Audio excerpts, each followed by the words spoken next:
People don't know that watermelon rind in water is fertilizer. Orange peels in water are pesticides. Potato peel in water is a nutrient solution. And apple peels in water remove yellow leaves and rotten roots. If you take cherry seeds, put them in an egg filled with soil and water them, then you'll have free cherries at home.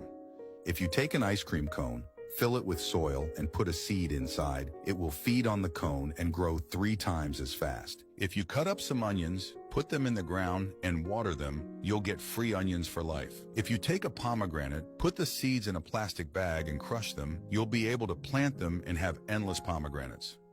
If you cut up a milk carton, put cement in it and plant an egg in it, you'll have a beautiful modern pot for your plants.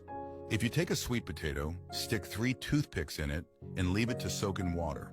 It will sprout and you can plant it in your garden. If you cut a cucumber, collect its seeds and put them in water, the good seeds will stay at the bottom. If you go to my account, subscribe and click on the organic link, then you can pick up my free 100% gardening guide.